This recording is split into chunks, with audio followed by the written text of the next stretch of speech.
The views and opinions expressed on any program are those of the persons appearing on the program and do not necessarily reflect the views and opinions of the New Media Factory. Some programs on this network might include strong images and language and may not be suitable for all audiences. Viewer discretion is advised. Welcome to Counterflow. I am James Deacon. I'm Alan Sevilla. Pacho Blanco. I'm sorry we're a little late this time, half an hour late, but you know what they say, better late than pregnant. So here we are, and we'd like to say there's traffic, but we can't say that because of our next guest, and that'll always make sense in just a little while. They already know, James. I won't be surprised from you. I mean, you want to say something. They already know, James, because they already posted. Absolutely. Let's not forget, we are here at Beyond the Box, inside the studio of New Media Factory, and broadcasting here at the One Rockwell. This is Counterflow. This is Counterflow. This is the Internet Edition webcast version of it. If you want to interact with us, it's quite easy. We now have an official Counterflow page set up on Facebook. So just check out, look for that, and then join the page, and then we have an official thread there, and Alan will be taking your questions and reading them out to us throughout the rest of the show. So, you know, the show doesn't really work without you. So you guys got to be part of it, and we can have a lot of fun. A great guest that we have on the show later on, who's going to be talking about, well, basically everything. All the questions that they posted on our Facebook exactly page. I think we might have to go overtime on this show, so we're not gonna get too long into the introductions because like I said, we're gonna have a hard time trying to cram everyone's questions in. What we're gonna start with is basically we usually start the show with either a test drive or what's been happening in the motoring beat. I just came back from a wonderful experience in Germany. We did the Toyota 86 experience. If you don't know what the Toyota 86 is, get out now, okay? You are in the wrong show. You've accidentally crossed over. The Toyota 86, the hottest new affordable sports car in the world today, basically. The twin of the BRZ, Subaru BRZ. Yes. Have you done any of these cars yet? Have you seen them in the shop? No, not yet. I was able to see some of them. I was able to drive it also around. You drove it, huh? Yeah, in Subic during the launch. Yeah, right? yeah. No, I didn't. No, it wasn't Customer cars. The one from Stevie. Oh, Stevie, yeah. Yeah, right. I saw it also. Are you impressed? Continue. Oh, wait, you know, I should have started by saying that I don't like the car. Then you would see Pacho saying it's a lovely car, it's a great car. You know, we want your opinion. No, okay, the car is awesome. I mean, it's well balanced. Well balanced, it is. But I find it way too underpowered. Oh, for crying out loud, this is a guy who tunes up his food processor at home. Everything has to have more power for Pacho. Yeah, it's you got to put everything in perspective. You know what? I just put more boost in the turbo broiler of my wife. Okay, and what's it pumping now? Oh man, you know, at the more than the 86. At the blade. Oh yeah, You're crazy, Pacho. she can cook the chicken like this, man. All right, so I just want to put in perspective because, you know, sometimes people say the Toyota 86 is not known for its power. It's known for its control, its handling, etc. And we went to the headquarters of Toyota Motorsports in Germany to find out basically why this car is so special. They tried to immerse us in their motorsports activity. In fact, I have a video here. Yeah, you showed a lot of pictures of yes, old I showed, race but cars. I saved the video for our viewers because this is unique to Counterflow right now, and I can show you the video. And you haven't posted that yet on Facebook. No, I haven't posted this yet on Facebook. This is going to be launched right here. So right. it's basically what we did in the trip. Okay, so if we could just get that happening in just oh, wrong one. That's Gangnam Style. Yeah, sorry, wrong I can't believe video. you're still watching that, James. Sorry, You're the one who introduced me that video, and that was like a month ago, and you're still listening to it. No. So in Germany, we did the we went for a tour, and we decided to. Are we on? With the okay, there we go. Open Gangnam Style. No, you don't go in that. Oh, that's Pacho. Check it out. That's Pacho. Can you make that bigger? That's Pacho on the screen doing Gangnam Style. I do it. Okay, check it out. Watch the moves. All right. Oh, he's leaving the show. No. Okay. Okay, and well, that's it for Pacho. He got mad. He left us. That's what you say for saying the Toyota 86 is I don't underpowered. believe you did that. Man. Okay, no, you No, know it what? was Gona's order. It was under Gona's order. Sorry, Pacho. Yeah. All right, no. What I really meant, I really do have a video here. I really promise. That's insane. I missed that because I was late. I told you I was gonna get this guy back. You don't say bad things about the TOD. Okay. Now here is the a summary of the event. So maybe we can put this on full screen so that we can I can just narrate what happened. There's no sound on this one, by the way, so I'll just have to talk you through it. So we basically landed in Frankfurt Airport, and as you can see, just a bunch of us there headed to a 2-hour ride down to the hotel. That's Cologne in Germany, famous Love Bridge, nice place. Very historical, but once again known for its motorsports. So after all this few little activities were done, the next day we were staying in this hotel, the Hyatt, so overlooking that beautiful view. Wow. Jumped into a bus again, and we headed down to an airfield in Mendig. And check this place out. This airfield has this, of course, a hangar. This is a military airfield that some of the car companies do testing on, and that was the view, which is, as you can see, our background. Today's show, we've got a F1 car, the Toyota AE86, the old and the new, plus a GT2000. Now, the chief engineer of the 86, this is how he was introduced. He walked as they were drifting around him, and we had a good chance to talk to this guy. Now, this part, I'm going to have to pause because this is amazing. Pacho, you are going to love this. You see what's on screen right now? This has been developed, and actually our next guest will like this too because he's into apps as well. They've developed an app for the Toyota 86. That there, when you drive your Toyota 86 now, it can record through an app on your iPhone, and it records all your data. That's nothing new, right? GPS, all the G-forces, etc. But get this, you can download that data, plug it into your PlayStation, and watch your lap. That is virtual. If you see on the left, that is a real driver. That's the real race car driver on camera, and on the right, that is the view. That's the virtual. That's the PlayStation version. Look how closely accurate they are. When he turns the wheel, it turns the wheel as well. And just because of GPS positioning, right? And GPS positioning. I think we lost the thing there, but if we can bring that back up, I will. You just have to forward it. Okay. And but isn't that amazing? You can now watch your lap. And if we can crazy insane. Grab that again. There we go. All right, so check this out. Now they take us on a helicopter ride around the airfield. Look at that. Wow. That's our test track. So they give us these cars. That's me filming. And this is me in my... There was a drifting section. There was also, they had a full lapping session. Of course, they made us do some exercises as well. Like you would go fast into a super fast corner. Not super fast, about 100 kilometers an hour, and they would make you whack on the brakes really hard just to show the stability of the brakes. This was our wet brake testing to show the balance of the car. Slalom, of course, that we had to do. It was just overall a very fantastic experience. Then they put us into the cars and let's drive on the road. So we went in this Ro-Ro. They took us to another place, a very historical UNESCO heritage site, and we got to drive the cars for about 200 or 300 kilometers. I only was able to hit about 240, but only 2040 on the 86? because we run out of road. Because we run out of road. Did it take a long time to reach 240? No, it didn't. But you know, even though it's, of course, we ended with a drink and. Did you try to get? Yeah. So that was the 86 experience for in Germany, in Cologne. 240 is not bad for an NA. 237, 240. But you know, there was still Le Mans left, Le Mans in the car. Oh, that's not bad at all. Yeah, for but a 2-liter car. And we were on the autobahn, so we were completely unrestricted. But sometimes, even when you're on the autobahn, if it's busy, you just want to be careful. So I'm sure it could hit higher than that. So you're in love with it, with the 86? I love the car because for affordability, you can't beat it. It's pure. It's rear-wheel drive. As Pacho said, the balance is incredible. Yeah, it's like a Miata when the Miata first came out. It's fun factor. It's power weight. Yeah. It's just so easy to adjust with the 86. What I want to ask Pacho is, what are the tuning potential of the car? Would you put a turbo on an 86? I asked the chief engineer before you answer that. I said, you develop the car, you tell us what you want, what you think is best for your baby, because of course people are going to tune it. He said supercharger. He would prefer a CHU supercharger than a turbo.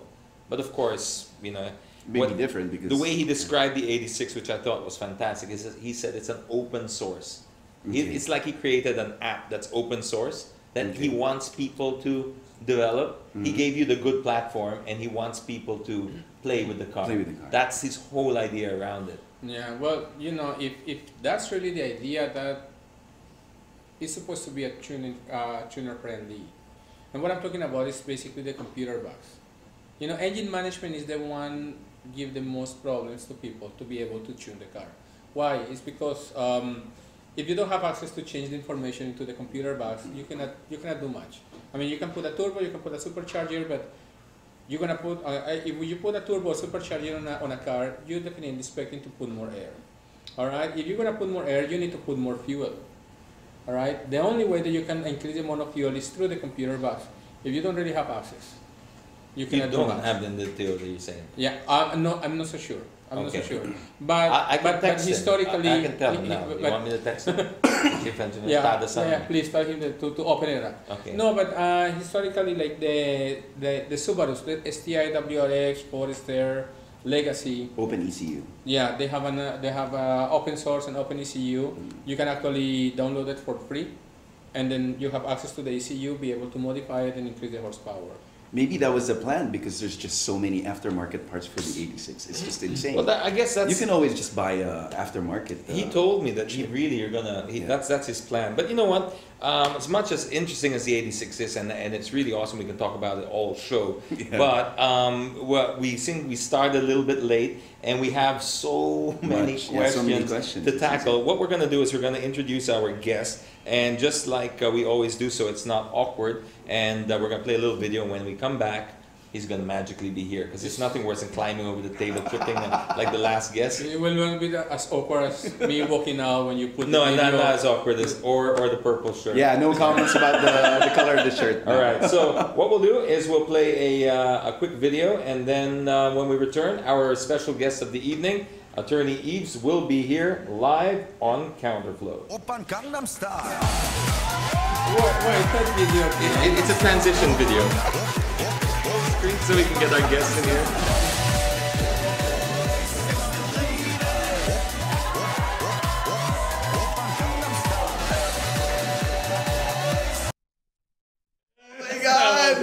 I didn't know you can dance like that. I didn't know. Should you come a little closer? I didn't know also. Oh man, okay. That was. You should see mine. That was the you have one too? Yeah. You have one too? Can you top that? I mean, he does not just the cowboy. That's what do you call that? Was respect With a hat and everything. with a hat. Oh, man. Respect. I can. You know, there Things goes that you do for friends, man. absolutely, and there's his credibility. Every time Pacho starts talking seriously, you know, about the horsepower of your car, they go.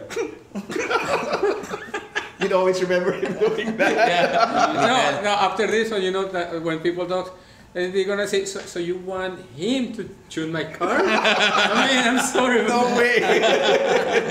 All right. Well, just what we're going to do is we're now going to introduce our special guest, who we all people who've been following on our Counterflow page on Facebook will know is Attorney Yves Gonzales from the MMDA. Hi, sir. Hi. Hi, Thanks for having me. evening. Thanks for having me. Oh, it's our pleasure. It's our pleasure. It's about time we get to this close to MMDA person without getting a ticket. So we're thrilled to have you on the show. Just so everyone knows, some who may have read an article I wrote today might know the general gist of why we're doing this. This is not a roasting festival, right? We're not here to roast Attorney Yves. Now, I know a lot of you are like, you tell him this and you tell him that. I was in an intersection for 10 minutes. It's not about that. Maybe just a little, but it's mostly to do with what we're trying to do is hopefully bridge that little gap between our authorities and the road users. At the end of the day, we're all sharing the same road, and somehow it'd be easier working together than working apart. And I feel that that's basically comes down to communication, which is why I brought down Attorney Yves, who is probably a master of communications. Before we get stuck into all of that, your background is technical, right? I mean, it's apps, it's walk us through what you did before you joined the MMDA. Well, I'm a philosophy major, Mm-hmm. and then I took up law in Ateneo after my college degree in La Salle. So I'm a dual citizen. And then during my bar exams, that's when I actually got really involved into app development. And then after that, while waiting for the bar results, I started a company with my fiance, and we got into iOS software development. And then by July 2010, I started work for the MMDA, and I was with the communications aspect. I was spokesperson for a while, and then so I founded the MMDA Twitter team, and then eventually I started the MMDA Traffic Navigator, and then I got promoted to Director of Traffic Discipline. How did you get into the MMDA? I'm missing that gap. How did they find you and say you're our guy? I knew the guy that the chairman was asking to look for people to join his team, because we have to remember that the chairman from Mayor of Tagaytay, he went abroad to study, and then when he got back, he got appointed chairman of the MMDA, and he was forming a team. So I knew the guy that he tasked to form the team. Okay, because it's a kind of left field for you, right? I mean, it's kind of not something you I guess, as a kid, I want to grow up to be. I wanted to be in public service, even as a kid. I see. So I was really choosing my options among different government agencies. Oh, okay. So considering the difficult task ahead, because no, I'll tell you what really thoroughly impressed me, Attorney, was the way you've interacted with social media, the way the MMDA is, and I'm sure even the biggest critics out there of the traffic enforcers, you have to say that has been phenomenal. You've got apps, you've got Twitter, you've got Facebook. I've seen your Facebook account, and they do interact very fast. Who handles that? We have different teams handling. So, for example, we have a team handling the Facebook account. We have a separate team handling the Twitter account. We have a separate team handling the apps. So it's all compartmentalized. We try not to overburden our personals, and we noticed that the work performance is much better when their task for the day is just to really just focus on Twitter, focus on the apps, focus on Facebook. Are you talking about a big team here for every department? Not really. For the Twitter team, since it's 24/7 operations, there's about 8 of them. 8, okay. For the Facebook team, there's about 3 of them. Okay. For the Navigator team, there's about 6 of them. The Angry Bird team. That's on their break time now. I'm sorry. So okay, that's really helped a lot. We're about to walk through a new app, hopefully, or an update to your app in just a little while. So what else have you been doing aside from that you might want to share before you get stuck into your new app and showing us how that works? Well, on traffic management, which is primarily my number one duty in the MMDA, we've been working on finalizing the dynamics of the bus segregation scheme that we plan to implement along EDSA. Take them out. That's segregated So, enough. now, what we plan to do is we plan to ensure that not 100% of the buses are going to a particular bus stop. So we plan to spread them out. So we met with the bus operators. A technical working group was established with the bus operators, and we came up with a scheme wherein from EDSA Magallanes to EDSA Camuning, that we have a 5-5-5 scheme, in a sense that 5 bus stops northbound and southbound. 5 bus stops will be exclusive for A, 5 bus stops will be exclusive for B, and 5 bus stops will be AB. So we spread those out. So for example, EDSA Boni, for example, half of the buses will no longer stop along EDSA Boni. They'll just go straight to EDSA Shaw. So, okay. And then those who go straight to EDSA Shaw will no longer, those who stopped at Boni will no longer stop at Shaw, and will just instead go straight and load only in Mega Mall. Okay. So what we plan to do is we hope that this will ease the congestion. That's number one, because we all know that the bus stops is where the action is. It's where the congestion is. It's where the slowdown happens after the bus stop. All of a sudden, the traffic speeds up. But are you going to be changing the positions of the bus stop? Some, but okay. some we're no longer going to change because they're pretty established. So, for example, EDSA Ayala, it's already there. EDSA Ayala MRT is already there. But we're gonna add some. We're gonna remove some. So that, but primarily, so we will reconfigure some. And then eventually, the ultimate goal after the bus segregation is something that a lot of people might find interesting, which is the elevated loading base. That's okay. What is That's that? the one we were talking. What is this? What is this? That's the one we were Elevated talking loading bay. like what they did it in Bogota. Okay. With the Transmillennium.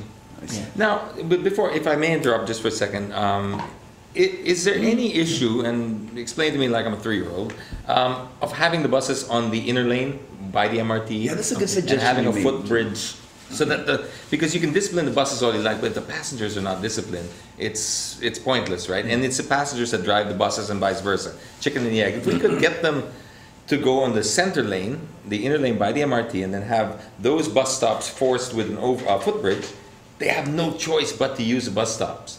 Would that work? Have you ever The considered inner that? lane? Are you talking Inner, about yeah. We considered it. It's always being discussed whenever we talk about how to improve the bus system. The inner lane has always been discussed, but the problem with the inner lane is, number one is the infrastructure that you have to invest in. So you have to invest in more footbridges. You have to Elevate the bus stop, retrofit. maybe. So instead of just elevating a bus stop, you have to build a lot of footbridges, additional footbridges. So that's number one. Number two is the unique dynamics of EDSA, which is for example, if you put an inner lane, can you imagine EDSA Buendia northbound? Yeah, okay. Right? That's a pretty tricky scenario right there. Right. So you have a U-turn slot, you have a flyover coming down. Yes. Yeah. So and then you have EDSA Estrella. We didn't see that. There's a flyover going to Australia, so that there's a lot of difficulties as well. So Yeah, you're in right. the end, That's right. in the end, Yeah, it's a that's very right. expensive proposition Yeah. to do an inner lane. So we even thought about reversing it. So inner lane, but counterflow. We even discussed that, and we even talked about where would the problems be if it was a counterflow. So for example, if it was Counterflow is good. We are in counterflow. Yeah, this is good. This is Yeah. good. But what about the yellow line? Is that still Wait, being because I'm implemented? sorry, that was very Yeah, very we're like interesting because this is exactly the kind of stuff that we need to know, the technical side. That yes, you're right. There are some strange areas there. I mean, I could see a tunnel, but that's really expensive, Yeah. right? Once we start discussions on tunnels and flyovers, then it becomes more expensive, and then the solution gets farther from us, because again, when you start thinking about a tunnel, then you'll think about maybe a 5-year planning thing, and so that solution suddenly is like 5 years. That's too long. So what we're trying to do is we're trying to think of medium-term solutions, right? Okay. There are long-term solutions planned. So, for example, the long-term ones are the upcoming NLEX-SLEX connector, which of course will improve the traffic on EDSA, because anytime you have an alternative that's actually feasible, there will take then it will improve the traffic along EDSA. There's three major highways that are about to be constructed: the NLEX-SLEX connector, the other NLEX-SLEX connector that passes through a different route, and then we have the the Skyway NAIA connector. So those are more long-term solutions, but we need medium-term solutions to improve public transport, because that's the gist of it. We need to improve public transport. Okay, no, that's very good. All right, why don't you get into the app first before we? Because I'm worried that if we entertain questions, you might walk out like Pacho did, and that's going to There's be a lot. really Yeah, awkward. yeah. So why don't you show us the app first, if you don't mind? And you said that there's a new upgrade to the apps. You personally developed these apps. Yes. So for the iOS, since iOS development is my passion, so I developed the apps. I really wanted a traffic app even before I joined the MMDA. So when I got there, it's like, hey, it's my perfect opportunity. So right now, in the next 2 weeks, probably we're launching an update to the MMDA apps. We're gonna start with the iOS and then roll it out to Android, Windows Phone 7 and 8, and BlackBerry platform. So what we launched today is called Metro Weather. So Metro Weather is a public-private partnership involving MMDA, Ateneo, Manila Observatory, Chevron, and Globe. So all of those parties work together to install 30 automated weather stations all over Metro Manila. Okay. So these automated weather stations do nothing but collect rain information and temperature information, and then Fantastic. send it to a central server. And then so we collate all of those, and now pretty soon people will be able to see the rain information and the weather information in their areas in these 30 weather stations. So it'll be displayed on the app.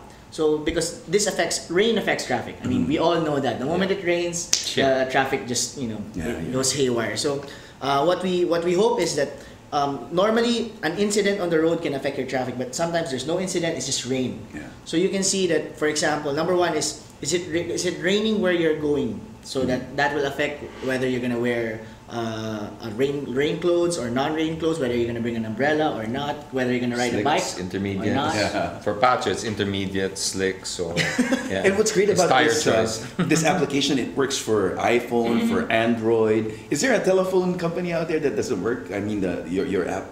No. All of the apps were developed by volunteers. Okay. That's the interesting thing. No taxpayer money was spent on developing the apps. So it's all volunteers. So from There you go. from an iOS volunteer to an Android UP volunteer. You mean really? Yeah. So all the apps are developed for free and are available for free. It's a good You don't move. even It's my most used app, to be honest. Every time Yeah. I travel, I always I can't, check but on traffic. that is something. I mean, it's something I didn't know. So this didn't cost the taxpayers a cent. These guys are volunteers. You don't even like exempt them from coding or something. No, we don't. Some of them are not even old enough to drive. Okay. Wow. Some There you are not even go. old enough to drive. Okay. Why don't you show us? Yeah, we have a camera set up on your iPad here, but you can't really move your iPad because it's already set up. So if you can just demonstrate it from that point of view, we'll switch to the view of your iPad there. So basically, I'm sure if you've used the MMDA app, you're familiar with the three views. You have the system view, the map view, and the line view. There you go. Okay. Now, the future is in the map view, because in the map view, you're able to show a lot of details that you're not able to do so in the system view and the line view. So for example, what we have right now showing is that we are here in this dot, the blue dot, you are here. And then we can see that we have an automated weather station somewhere in the area of Mandaluyong, Pasig. So in this automated weather station, we can see that the temperature there right now is 30 degrees Celsius. Wow. Zero rain in the past hour, and zero rain in the past 24 hours. And so basically we have 30 of those spread out all over Metro Manila, so that and they're spread out on a 1 kilometer square basis. So that's how we did it. So for example, if you're thinking of going to the Marikina area and you want to see what's the temperature in Marikina, right now it's 28.5.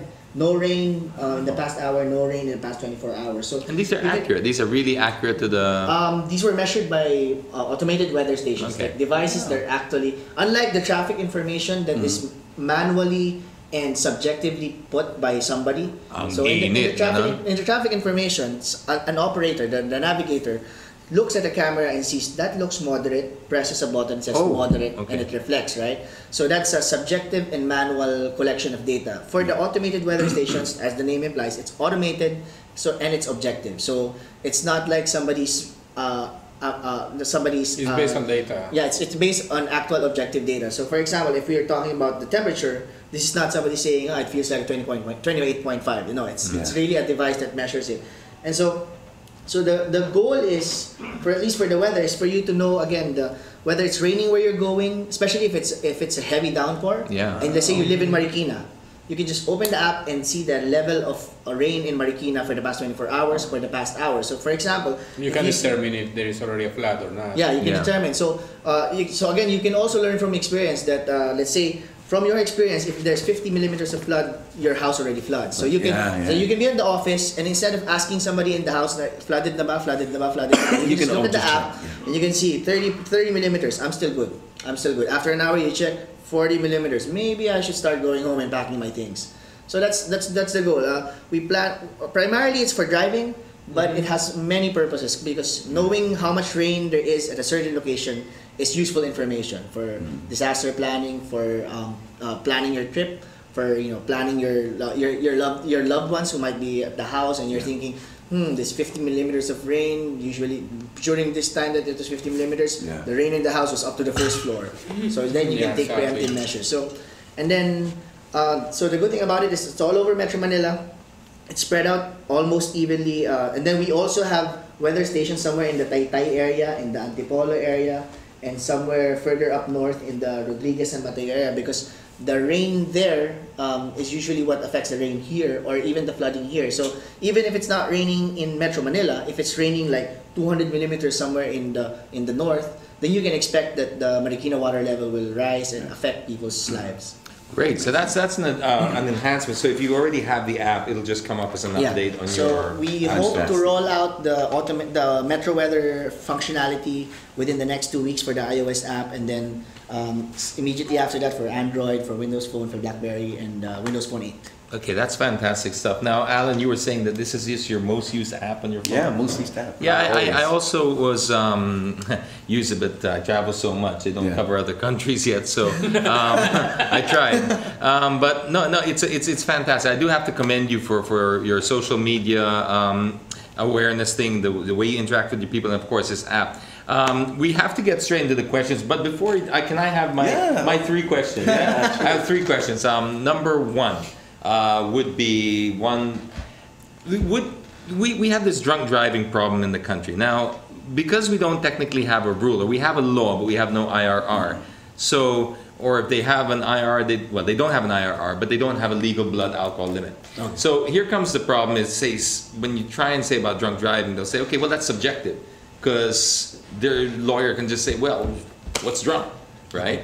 So, is there any problem with the MMDA coming up with, let's say, just an ordinance? How do you do your laws? Let's say no left turn here or no right turn there. Is that an ordinance? Can you put drunk driving is not allowed on this road as an ordinance, and so you don't have to go through a law that needs to pass the Senate? Okay. So just to clear things out, there's no current national law that sets the legal blood alcohol level. Yes. So Really? there's a law that prohibits drunk driving, but again, it doesn't define what it means. So that's the point of contention there. With if you're apprehended, you say, how do you define what drunk driving is? So that's the problem there. But currently in Metro Manila, there are 2 cities that have a drunk driving ordinance with a legally defined blood alcohol level, and this is Makati and Quezon City. Okay. The 2 places where there's a lot of drunk driving because of the establishments that are in the area. So on the part of MMDA, what we can do, we already have the devices that can measure the blood alcohol level, and we are actually using these already on our own enforcers, because we've received reports that some of our enforcers smell drunk or look drunk. So again, if you file an administrative case against them and say drunk, then of course, how do you define that? So what we did was, we already have these devices that were purchased by the previous administration. They were just right there. So we decided, let's use them first on our enforcers.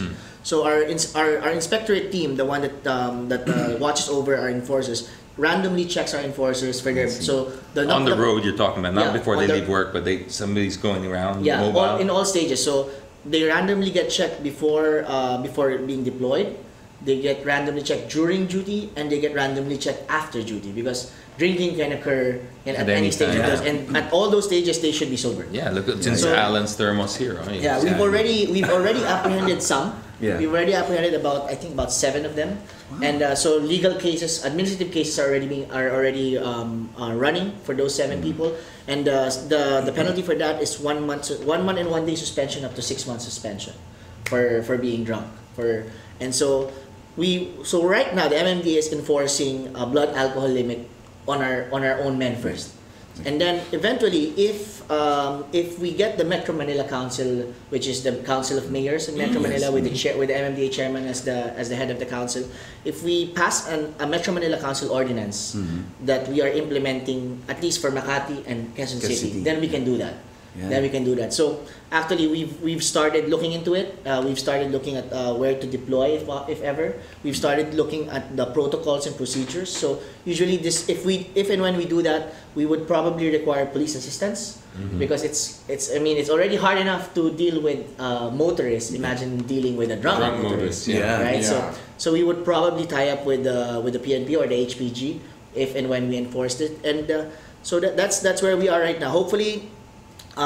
It's possible that by this coming Christmas season, if the Metro Manila Council passes the ordinance, then we could implement it at least at the very beginning on Makati and Quezon City. Well, that's fantastic. That really answers my question, because I've been pushing that for a long time now, and I thought an ordinance would be the best way. I know about Makati because we were lobbying Binay's office for it, and they just actually revived an old 2001, I think they told me, was an ordinance that was just dormant. And they've just revived it, but they're not enforcing it yet. Yes. So they have it, but they're not enforcing it. But that's great news, especially in the holiday seasons when people tend to, abuse a little bit too much. Okay, my second question would be, and this is from a reader now. He asks that question, which you said you read the article today, so it was there. Motorcycles are not exempt, right? Or they follow the same rules as cars, right? Is that true? Generally, but of course they have some rules that are peculiar to them. So helmets, So helmet, blue lane, motorcycle lane, no slippers. Yeah. So those are some peculiar. But in general, if they said no left turn, it applies to motorcycle. No entry applies to motorcycle. So no number coding for motorcycles. They're exempted from number coding. So yes, the general rule is the same law that applies to cars applies to motorcycles. And then they have a DOT helmet. They need that new helmet. Okay, that's something we should discuss. The requirement of the law, of the recently passed helmet law, that the motorcycle riders have to have a ICC marked helmet. So it's the helmet that they buy must have an ICC sticker on it. So that's number one. So if you're And they need to wear it on their head, not their elbow, right? yeah, well that's Okay, a different thing. A lot of them tend Yeah. to. So the starting January 1, so this has already been postponed for the longest time. So starting January 1, if you're a motorcycle rider, your helmet is supposed to have an ICC sticker. So this will usually come built in if you buy a new helmet nowadays. So most of the importers nowadays, when they bring in the helmets, they get the stickers from the DTI. But if you do have an older helmet, something a helmet that you've had for quite a while, you need to go to the DTI and have it stickered. So that will avoid a penalty of 1,500 because so by January 1 we'll start enforcing this, not just MMDA but other enforcement agencies as well, LTO, local government enforcers will start enforcing this. And so if your helmet is not standard, the standard protective helmet, and the part of the definition of standard is it must have an ICC sticker. So this starts on January 1. And right now, we've been coordinating with the motorcycle groups. We've been coordinating with DTI, with LTO, with DOTC on a proper implementation of this because there's a lot of uncertainties. There's a lot of people don't know like what's a standard helmet. People don't know like for example, your standard helmet, if it's crap, then you're not supposed to wear it because it's no longer a protective helmet. Or if you don't have a strap, it's no longer a protective helmet. So probably by December, we'll come out with a massive information campaign, multi-agency massive information campaign, because starting January 1, we'll be enforcing the law. Excellent. All right. So now going back to them, I mean, like I noticed in my East Service Road, they tend to just always, and it doesn't matter how many enforcers are there, they're just like, well, it's okay because they're just small. They're only 2 wheels. But sometimes you're coming down and there's some blind corners on that road, and you're expecting it to be a one-way road. And the thing is, it's happening so much that people, even the motorcyclists, think that they're entitled to do it. It's not anymore that, oh, pasensya lang, let me through. The attitude is like, no, there's nothing wrong with this. And that's what, so to answer the question, zero. There is zero, meaning road rules like that. Yeah. One-way street, they are not allowed that. Yeah, they're the same rules that apply to four-wheeled vehicles apply to except for the exceptions that you gave us. Yeah. Okay, what about armor? jeepneys? No. Well, because jeepneys look like also they have their own rules. Yeah. Oh yeah, they do. Especially green Yeah, if you hills. think about it, everyone has their own rules, Yeah. it seems, right? So it's Yeah. not just, so jeepneys have their own rules as to loading and unloading, the buses seem to have their own rules as to loading and unloading, motorcycles have their own rules as to where they can drive or not, the pedicabs have their own rules. So there's really, the biggest problem is the lack of the biggest problem is lack of education. Because lack of awareness of what's right and what's wrong. Yes. Because the next problem is lack of discipline. Now discipline, before you can practice discipline, you need to know first what's right and what's wrong, right? So, but it starts with the lack of education, lack of awareness. That usually, when it's easy to get a driver's license, it's easy to all of a sudden. Nowadays, the price of motorcycles are so cheap that you can buy it in 60 gives. And so any person that who's decided that he's fed up with commuting, he buys a motorcycle, and then he breezes through the process of securing a license. So and then there's really not enough education, and this should even be continuing. Like for lawyers, we have continuing legal education. For drivers, it should also be a continuing thing. And the problem is, the drivers usually are made to undergo a seminar only after the fact, only after a violation, right? So, have you ever attended a seminar? None, right? Of course not. Right? So Because I never make mistakes. see, that's the same attitude. That's the same rules for private, right? So again, so it's lack of education. That's number one. And then for those who already know, lack of discipline. And lack of discipline stems from multiple reasons. Selfishness is number one. Yeah. So of course, the most common phrase is "naghahanap buhay lang ako." Right? So that's if you get mad at a jeepney driver for stopping in the middle of the road, he'll tell you, "Naghahanap buhay lang ako." Yeah. Same thing with the bus driver, same thing with the tricycle driver, same thing with the taxi driver. So the selfishness that they're only thinking about themselves. They're only thinking about how much they'll bring home, and they don't think about the economic damage that they're causing to the people behind them.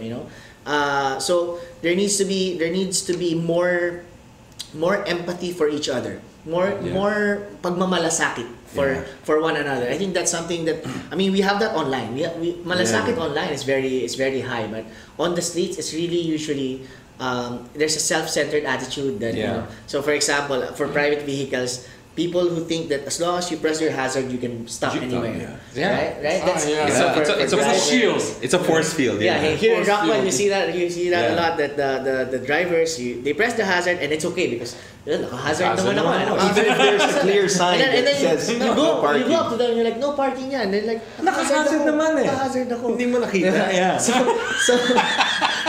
So all the sectors have problems. It's not just there's this usual passion to blame one sector: jeepneys, tricycle, buses, taxis. But everyone has problems. Everyone has their own problems. So, for example, number coding, right? So it's supposed to help lessen the volume by 20%, right? And then we have all these. We have window hours, so you can be accommodated. But of course, that's still one of the most violated rule. That's still one of the highest. I think that's top 3. Okay. And that's because of selfishness. I need to get from point A to B, and I'll just have it my way. I'll just violate the rule. That's the mentality there. I'll just violate the rule, and then bahala na pag bahala it's 3:05 pa lang. Right? So 5 minutes pa lang. Yeah. So that's something. But what was the question again? Well, you said it's top 3, so I'm interested to know what's the top 2. And you're talking about selfishness, but let's go to the top 2, just so I don't. The violated. You said that's top 3. The violation. Yeah. So number 1 is obstruction. Okay. And this is obstruction in general. Like whether you're a jeep that loaded in the whether you're a jeep that all of a sudden stopped, or a bus that obstruction is the most committed violation. Yeah. Number 2 is disregarding traffic sign, and this is usually when, for example, disregarding traffic sign would be solid line, nakalagay no swerving. So to be clear, swerving is not. There's no violation that says swerving. The violation of swerving becomes a violation when it says no swerving, for example, and you're still like, you swerve. Or when there's a solid line, it means no overtaking there or no changing lanes there. Yeah, definitely. So that's why disregarding traffic sign, and it also applies for sometimes when you beat a red light. Yeah. So they'll issue you disregarding traffic sign unless it looks like you're beating the red light, almost caused an accident, then they'll issue you with reckless driving, which is number 4. Wow. Yeah. All right. And then armored cars. Oh. Dying to know, did they have any exemptions at all? Yeah. So armored cars, they don't have any exceptions. I mean, they're supposed to follow the rules and everything, right? But the reality is, we know the reality. We know the reality that, for example, this is a good situation. Normally, if you're a car that stalls along EDSA, and you can't stall there and repair your car there and fix your car, right? As long as a tow truck arrives, the tow truck will tow you to if it's an MMDA tow truck, it'll tow you to the nearest emergency bay. If it's an accredited tow truck, the white ones, it'll tow you to Ultra. But the armored cars, because of the sensitive nature of their content, we always have a hard time towing them. They would require their own tow trucks to arrive first.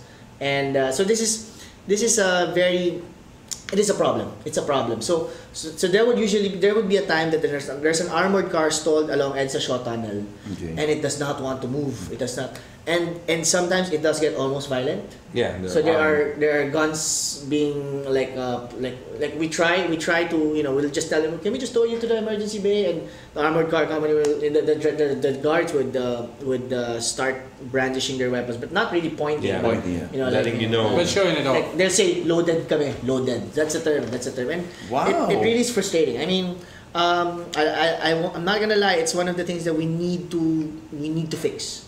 Yeah. We need to have a better coordination with these armored car companies because the current situation is not acceptable. I mean, again, they put on the hazard light and then stop in the middle of EDSA because there's a bank nearby, they're loading there. Yeah. And then if you try to make them move, you know, the fact that they're armed, that has a that I mean, if you're an enforcer, you're getting paid minimum that's wage, exactly. right? And then you know you're gonna try to knock You it know in. what, but at the end of the day, you know, people complain about enforcers, but you know, if you think about all the things that they have to pass through, because I mean, they're look, you know, I mean, they are actually the authority on the road, but nobody look at them as an authority. Yeah, it's tough. And everybody step on them, and then It's I mean, tough. how can it work?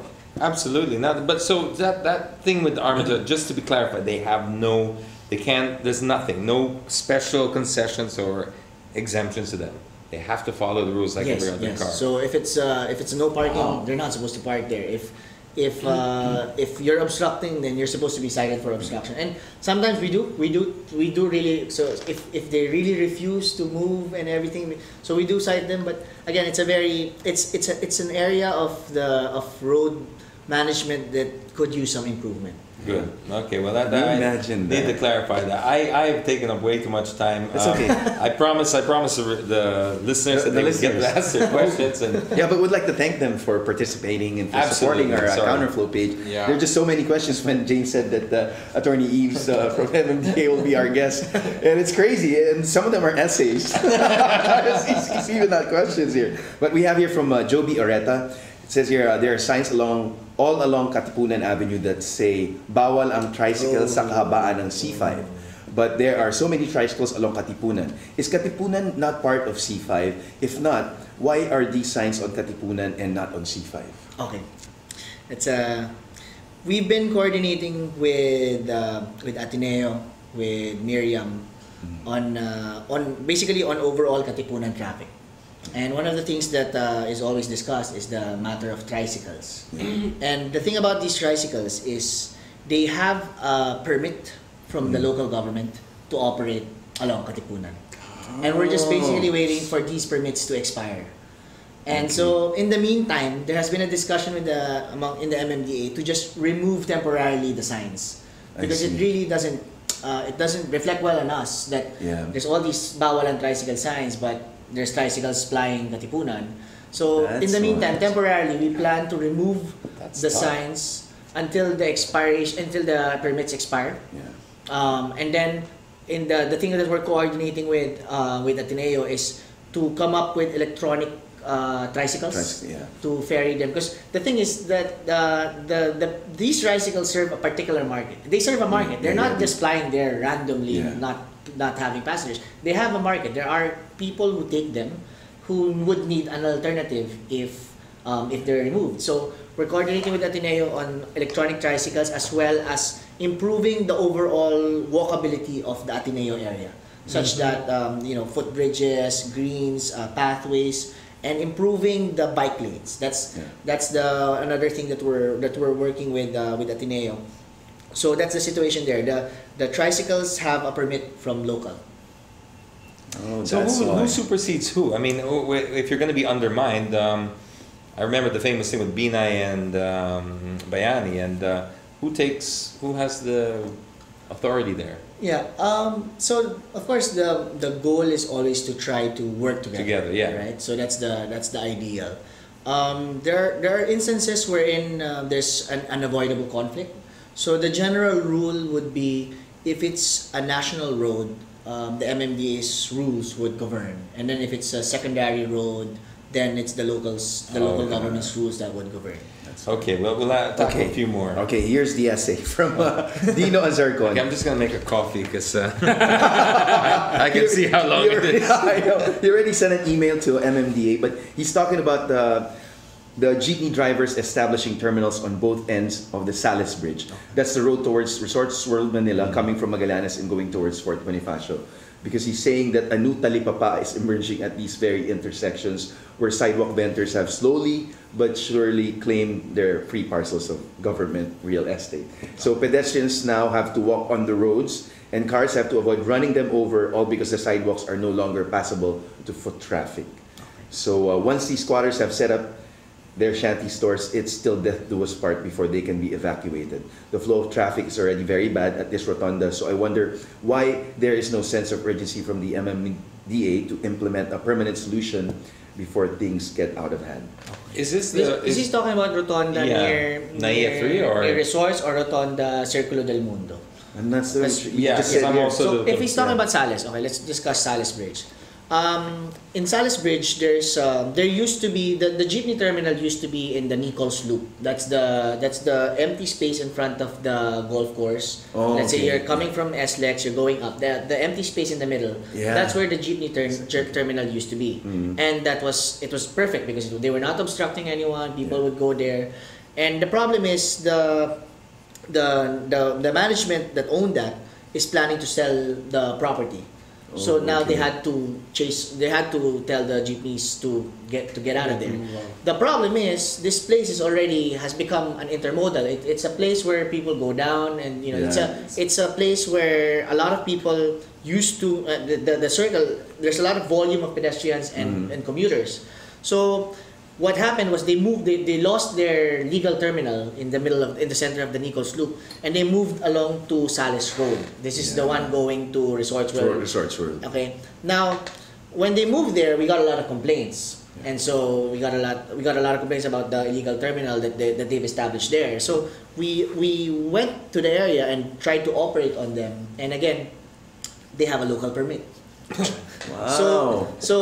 So to try to balance things, so we looked at their local permit, and they're allowed the maximum nowadays. Okay, so what I did there last week was we're trying to put order. So okay, the local permit says up to a maximum of 4. So we made that clear that there cannot be 5, 6, 7 jeepneys waiting there at the same time. So only a maximum of 4, and everyone over 4 will get apprehended for illegal terminal and obstruction.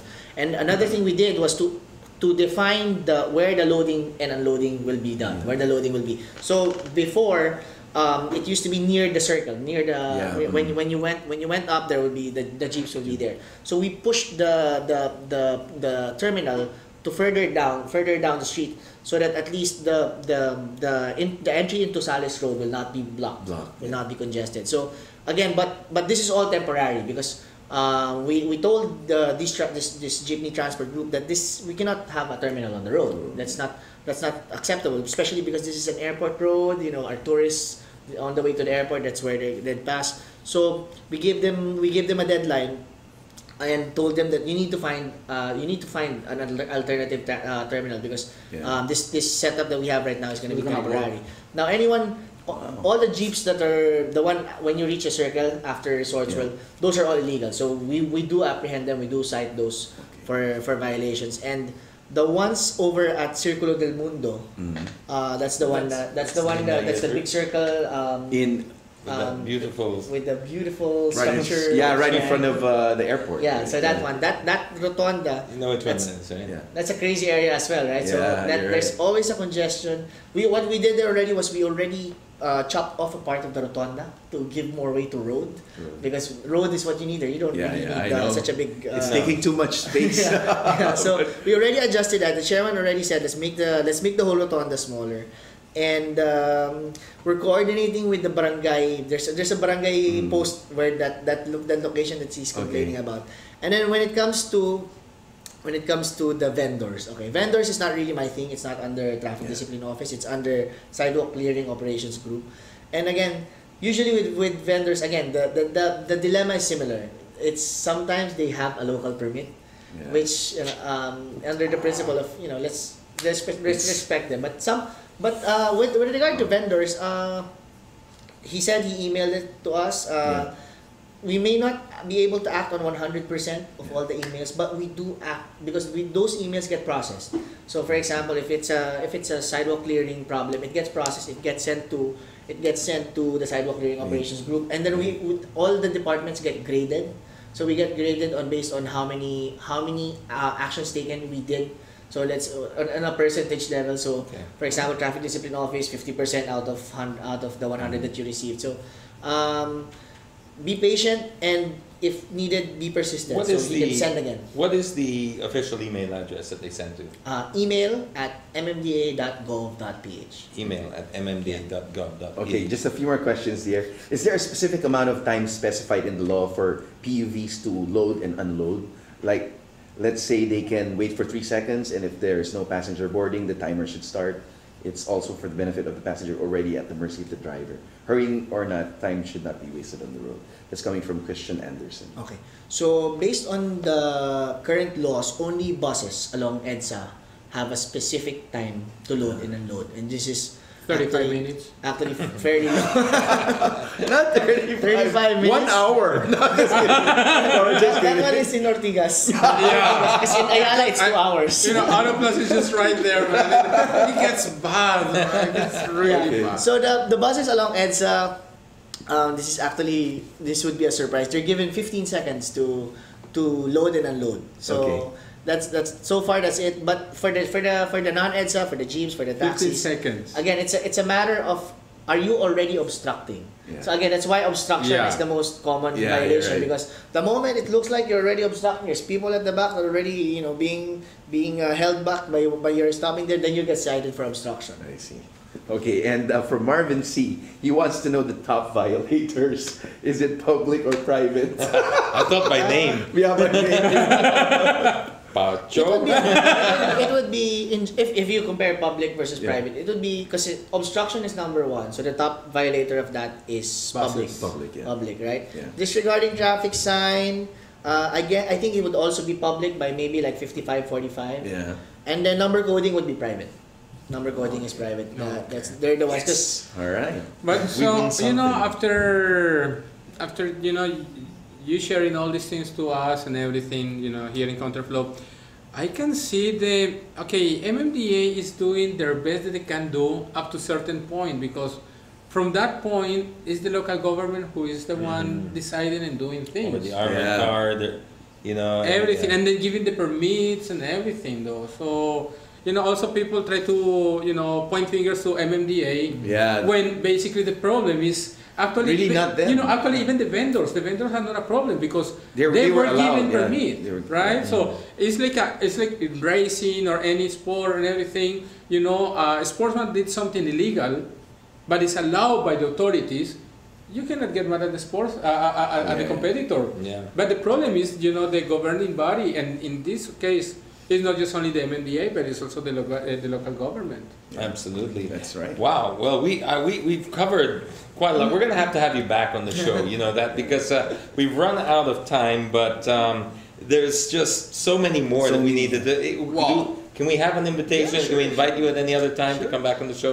Now that we're not that bad, we're not that mean. Yeah, so you can tell your rest backs outside, put the arms away. But Attorney Yves, it's been a pleasure to have you on the show. My pleasure.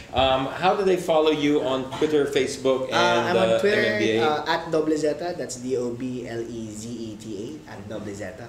And my email, if you want to email me, is zzz@mmda.gov.ph. Wow, that's pretty bold when you give your email address out like that. But obviously, Wow. you're trying to do your best there. We really thank you for coming on the show. What we're gonna do is we're just gonna put a quick video. Can we put the A86, please? No, go ahead. No. I know We're gonna say just to transition into our next guest, who has been outside waiting there and beyond the box, watching the show live. William Herrera will be coming in. We'll be talking about F1 as well as the Race of Champions and the packages that are available there. So let me just put on. Here we go. How about the LFA? The LFA that's.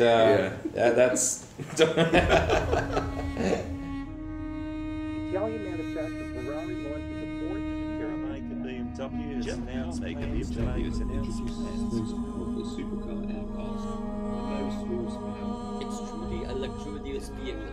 as a pedestrian classic. Award-winning.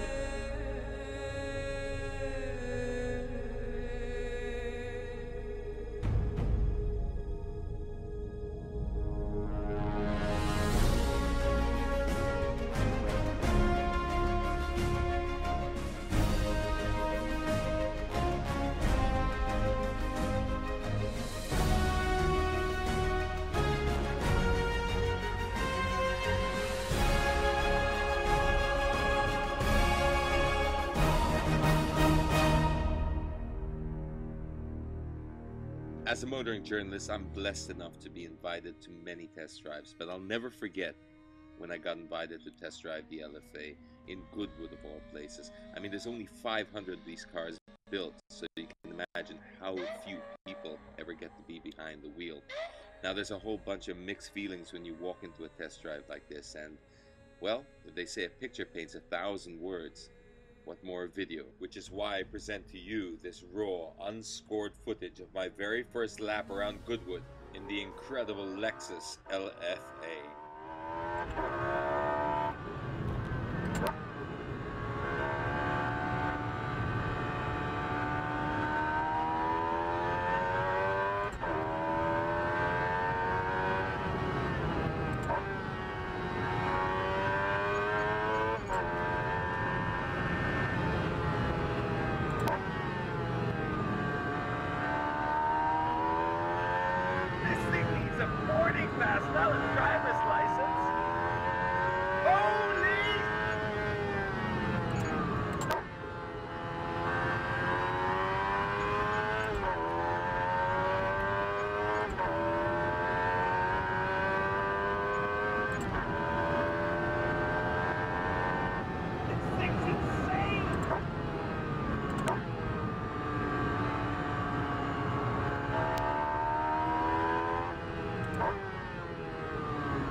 And there we go. Dude, you know what? That really changed my whole. You know what? I want to actually. I want to go outside right now and give a hug to that MMDA officer outside. I want to hug the next guy. I'm sorry. I'm sorry. No, you know what? It was great having Attorney Yves here on the show because, you know, it's a tough. Did you learn anything from that? A lot. You know, especially on that one. You know, sometimes you think that the problem is really the enforcers.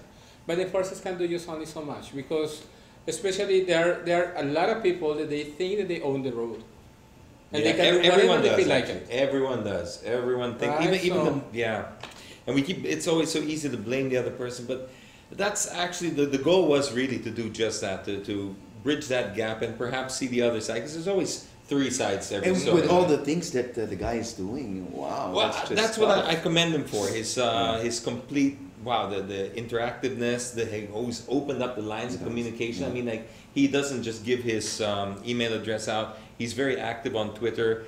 People really respond. Yeah. I was looking at his Twitter account today as we were planning for the show, etc. I mean, he really, it's backwards and forwards. I mean, they're asking him all sorts of things, and he really gives his time. So it's a good thing we have him. It's a work in progress. Yeah. We'll hopefully like to. I mean, and he listens to our side. We didn't want to traumatize him too much on the first show. So if anyone who thought we were going soft on him, you gotta lure these people in, give them a false sense of security. Then when they least expect it, no, I'm just kidding. No, it's good to have somebody like that who is actually listening to our concerns because, as he said, they do act on every single email and stuff. Right. Sometimes it may take a while and get frustrated, but you know what? As we can see, and as he said, you know. They try to act as much as possible, but there are something that really beyond the reach because of the local government. Absolutely. Well, I learned a lot. I hope you learned a lot in that episode too. We're gonna slip straight into. So next guest, the next one guest. from the local government. Yeah, please welcome Mayor Herrera from the Salis Bridge Taguig area. Yeah. No constituents. It's a good thing William is here. He has a very early flight. Like how tomorrow. early is the flight? I depart at 7. Seven, can you imagine when that? you saw us starting late, were you like looking at? Oh no! From here, I'll go straight to the airport. We can have Attorney Yves clear the road for you. We're like this now. Nice. We're toy.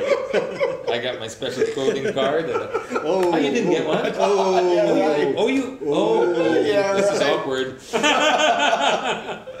No, I'm just kidding. Of course not. He doesn't even have his own anti-coding card. All right, no. So you're going to Malaysia tomorrow for the MotoGP.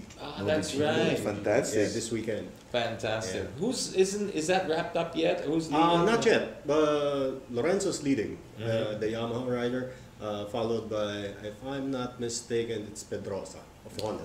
But is it close? Is it? Yeah, it's pretty tight. Oh, really? Could be decided in 1 or 2 races. Okay. Reason we also brought William on to, aside from bringing us on to our own show, but that revived. Aside from that, of course, there's F1 to talk about, but you also have special packages that you're doing with Red Rock Travel for the Race of Champions coming up, right? It's all confirmed. Yes. It's all confirmed. The package starts. The race starts actually on December 14, and we fly back on the Monday, which is on the 16th. Yeah, it's the 17th, sorry. This is Bangkok, Thailand. Bangkok, Thailand. What's the venue? Rajamangala Stadium. Wow, say that 3 times fast. Oh no, I can't. Sorry. No, but that's pretty. They might not allow me inside. Why did you call my mom? What's the? Is it a new facility? I believe it's not that new, but it's not. it's up to date. Yeah, it's up to date. It's not built just for this. Of yes. course. Let's talk about Race of Champions, just in case our viewers don't have an idea. What is yes. Race of Champions? Yeah. Yeah. For the Race of Champions, basically you get all the top drivers from all the different motorsports. Yeah. PTCC, WTCC. No, You got the invite? You got the invite? Parang championship. No, you're right. You're from every discipline. Every discipline, and then. But no two-wheelers. Are there two-wheelers? Yes. For this year, Team Australia is running Jamie Whincup from V8s and Mick Doohan. Mick Doohan, yes. But he's not young anymore. Yeah. But is he even active still racing? Yeah, he is. Wow. So he's running for Team Australia. But he drives the cars as everyone else. So there's no two-wheel category. Yes, all 4. All right. So we have who are the F1 stars that we can expect? Team Germany, Schumacher and Vettel are back, trying to defend their crown. So. What? No, I just think Vettel is faster than you. Yes. So the Team Schumacher, Button, is he confirmed? Not yet. Fortunately, only the 2 teams, Team Australia and Team Germany, are confirmed. All right. Well, for those who also are not familiar with the format of Race of Champions, it's held in a what do they call the? Yeah, that circuit, the figure 8. The figure 8, and they run at the same time, and they are. Instead of a rallycross or. Yes, basically. So they and start, same car or exactly same car. Wow. And they start at the same. They start at the same line, and then they take off, but then they go 2 separate ways. But it's a equidistant mirror. And so basically they'll do the exact thing, but they're running at the same time. Then they usually cross a bridge. So the driver still sees the other driver. At some point, there's some crossovers, but then they'll meet again at the finish line. But remember, they're separated by a wall. You can't pass the guy. You're going 2 separate ways. But then, ideally, they're supposed to cross the line at exactly the same time. Wow. And we've seen some spectacular performances. Finishing. Oh yeah, it's because they're so closely matched. So it's always very close. And everything. Yeah, and they have those flames shoot out when they do. Cross. And they also have flames shoot up when they crash. But that's not an effect. All right. And so, what are packages like that worth? Okay. For Bangkok, it's rather affordable. $380 US per person. What? Yes. For airfare as well? Airfare, hotel, race ticket. Come on! Really? How much? $380. Not bad. Not bad. $380. And minimum of 2 traveling together. And William's giving away 2 tonight. That's great. Yeah. So you have to buy 1. We have already. Don't forget to give the Motul away. I'm just reminding you, huh? Yeah, we have to. You every week, every week. Yeah. So $380, and they can book this through we are through website or accepting bookings. Better to call the office just to confirm everything. But you can also send us an email. Not a problem. Which would be email redrockf1@yahoo.com for Norman. Christian would be for travel.redrock@gmail. Just in case you want to check out the website, it's redrocktravel.net. The packages are up there. So we start. It's a 3-star hotel, okay? 3-star hotels, Blue Pacific, and red areas, the red zone seats, meaning kind of in the middle of the stadium. Wow. No, red zone. But if let's say somebody opts to have a slightly better package, sure. So You can amend it. They can always Not a adjust. problem. Okay, You want that's a great. 4-star airline, a 5-star airline, 5-star hotel, not a problem. So it's a 3-day event? No. No, basically on Friday, Quality. it's the Asian Race of Champions. Oh, okay. And then the tickets on offer for the Nations Cup and the Drivers' Cup is for Saturday and Sunday. That's where all the international drivers come in, the big name. Wow. All right. Okay. Well, let's wrap this up with F1 talk. That was. Okay. What did you think of Korea? Did you watch Korea? No, I wasn't able Oh, to. come on. Why? Was it that exciting? What happened? Let's just talk to each other. No, it was a good. You weren't able to watch it was it a good too? race. No, it was. no. Some people were saying it was a boring race. But you enjoyed it. I was yes Who because won? Vettel. You can see the anguish. You can see the anguish. Yeah. Was Alonso competitive the whole time? No. No, he was third, and considering that he didn't have the car, he really did. He doesn't have the car anymore, and this is what's scaring me in the season is that the Red Bulls are really on their way up like this. It's getting quite frightening because the momentum behind them now, and then it seems that Ferrari's just Crawling. and he doesn't have, let's say, a teammate. Although his teammates been performing exceptionally well in the last two races, nothing like the threat of being fired to motivate somebody. But the teammate could get in between the two Red Bulls and take away some points of pressure. I mean, you know what? Okay, so it was Vettel who won, but Vettel brought it to the last.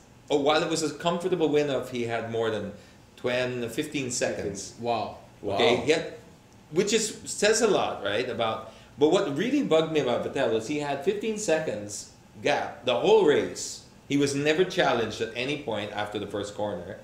And they kept telling him to slow down. Your tires, your tires, your tires. And it got to the point where even I had my nails stuck there because they said we can see the cord. Yes. And once you can see the cord, they said you will not get any notice. You will just be a passenger at some point. You will not get any notice. Slow down, slow down. And he kept trying to show off. I think there was this thing about stamping his authority on the there is no need to make fastest laps anymore, save your engine, save your tires, don't be a hero. And he gave the team such a heart attack because if he lost it in the last laps, and believe me, they were all so tense. And for us, the Alonso fans were like, come on, crash already. Push! Yeah, we were like, please, come on, last There's something wrong with that guy, huh? You know why? Because he didn't qualify. He qualified behind Webber, and did you hear the race engineer telling him off? Yeah. How he finished just behind Webber, and the race engineer that just wasn't quick enough, and they started saying, giving him grief on the radio. So he was probably like feeling like really, come on, I was second, and no, it's like that's not good enough. Yeah. You're not good enough and all that. So I think he probably took that to heart too much and decided to prove. And here's another thing I learned from the Korean Grand Prix. From positions 1 to 10. Did they also done the Gundam stuff? Oh, It was him who did the flag. The checkered singer, flag. Psy. Really? Yeah, it was Psy who did the flag. The joke was a lot of people went there just to see it. There was Gangnam Style and there was Bangman Style, which was Kamui Kobayashi. He was Bangman Style. Well, what happened? Like a Yeah, pinball. he took out Rosberg and Button Yeah. in one hit. Wow. So it was Before the third pretty. corner. Yeah, he went from hero to zero because in Japan he was on the podium. You're right. And in Japan they were all yelling Kobayashi, Kobayashi, and then What did he do this time? Did he make a he mistake? made a mistake. He really was. But he said he got punted from the back too. So But he with the claimed replay, with the replay, I didn't see it. I didn't see it. I think he did get punted in the back, but I don't think it was a major cause. I think it's more of But Kobayashi is a very good driver. It's just he probably contributed to it, but he seemed to be in the wrong angle to begin with. So I learned also from that race that one thing was very strange. You would have cringed with some of these things. One was positions 1 to 10. Okay. All the odd numbers overtook all the even numbers overtook the odd. numbers. Meaning to say that the position of pole position is completely wrong. Yeah. They were all on the dirty side of the track. They were on the outside of the corner, Wow. going to Into two third. corners. So you imagine the pole position guys here. You've got the second place here and every other even number on the clean side of the track with the line into the corner for two corners. Oh my So God. all 10, top 10, were overtaken. So second Yeah. became, and then third became, yeah. That is It insane. was, so that was a pretty interesting thing. Then, Hamilton, I thought, had one of his best races this season. Despite finishing 10th, I would Yeah. still take my cap off to him and With say, all the difficulties that he had. Yeah. he broke his anti-roll bar. Yeah. So the car, every time under braking, was snapping and Was just everywhere. he was in a bad way. The car was in a bad way, yet he defended brilliantly from Grosjean. Hulkenberg pulled a fantastic maneuver on the outside of both of them Yeah. and overtook them. So, you know, it's one thing to overtake two cars in one corner, but when you overtake two competitive cars in the one corner, when those two cars have been fighting for what? Yes. How many about laps? a few laps, about 5 or 6 laps, Yeah. and then you know you're I'm so good, yeah. Oh hey, where'd you come from? And a Force India at that. Yeah. Oh, on the outside, took both of them. So Hulkenberg was fantastic, and it's great because he's now moving to Sauber. So he's been promoted. He picked up the seat of Perez, which is very exciting. Now Hamilton picked up more than that. He picked up the AstroTurf. You know the AstroTurf, the fake grass? Yeah. They put it on the outside of the corner Yeah. on an F1 track, so they clip on the outside. He took the whole AstroTurf and it was under his car and he Yeah. couldn't get it out. And his arrow. Solid wing. It was very embarrassing for the Korean. No, you know what? I don't think it was so much embarrassing for the Korean Grand Prix circuit organizers as much as it was the FIA. Oh yeah, they should have inspected that and They made should sure. You can't Yeah. later on say, "Oh, you guys are so bad," and so this. Hey, you went around the track, you inspected approved it, it. Yeah. you approved it. Yeah. Yeah, exactly. You approved the fake grass around the corner, you know. Yeah. So yeah, that was pretty wild. But okay, let's. The race was very exciting. It brought the championship down to 6 points with the Yeah. favor Vettel and Alonso's running second. But I think Vettel's got the. Momentum and everything. But Vettel could possibly have one bad race. I'm just hoping, you know, one bad race. So who's leading right now? Vettel by 6. And So that's I knew. I just Vettel. wanted you you to just say wanted, you wanted to see the pain. Alonso second.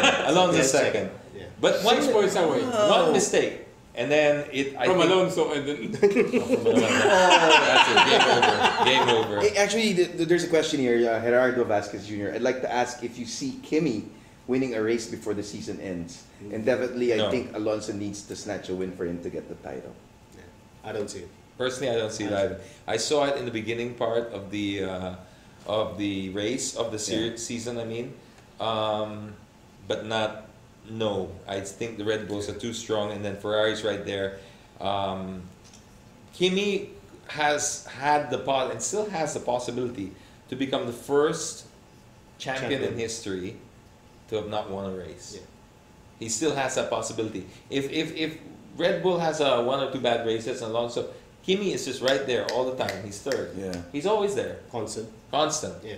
And then if those two have any more problems, he came from a worse place in 2007. 7, yes. He came from a worse more position. points behind. Yes. More points with behind. less points to play for. With less points to play Yeah. for, and he won the championship because, or people will say McLaren lost that championship. So he could make history. Nobody in history has ever done that. There's only been a couple in history, I believe, that had that, who won a race, who didn't win a race and won a championship. It's only been 2, I think. I'm not particularly One sure. race, sorry. Yeah, I think they won 1 race. One, no, sorry, one. Did I say none? I meant one race. Oh yeah, 1 race. There's only 2, I think, in history that have won 1 race. One goes back to the 50s, 58 or 58, and then the other one is Rosberg, I think. Okay. Yeah. Yeah, I believe so. Yeah. So it'll be a very, very interesting championship if Kimi does win it. Let's wrap up with rumors and team news. You're a little bit more up to date with this. Team news. Massa has a new contract. 2013. Massa is with Ferrari. Ferrari. He'll stay with Ferrari until for 2013, and then the Wow. rumor How is much Vettel is will paid? come in on 2014. How much is paying? He has a local government permit. Yeah. Why? I don't see any reason. But why? I have a permit. How about Michael Schumacher? What do you think is He's out. happening? He's out. He's out. He's definitely retired. Yeah. The only ones that are up for grabs at the moment, Kobayashi's not secured, and with Mexican money coming into that team or staying in the team, there's a possibility he might lose a seat to. Forgot that There's name. another. Sorry. There's another Yeah, Mexican who coming. I see. making some waves. I think in GP2. So this year's the last year of Mike Schumacher. It's Yes. definitely the last year, Yes. Michael Schumacher. I don't think any team has. You know, there was talk about Sauber at one point, but I don't think Michael's gonna pay for his seat. You know, that would be really sad if he ended up having to pay for his seat or seek his own sponsorship, etc. Let's not go there. So yeah, that pretty much wraps up the rest of F1 news. The next race is India. 28th Yeah, India. on the 28th. So the Indian Grand How Prix. many races to go? 4. Oh, wait. India, Abu Dhabi, Brazil, US. Yeah, 4. Yeah, 4. 100 points. 100 points. Played. Wow, there's still Yeah. so many things still can a lot. happen. Oh yeah. Absolutely. Yeah. Now we started late. We're ending later. Actually, I think we're going straight to our second hour already.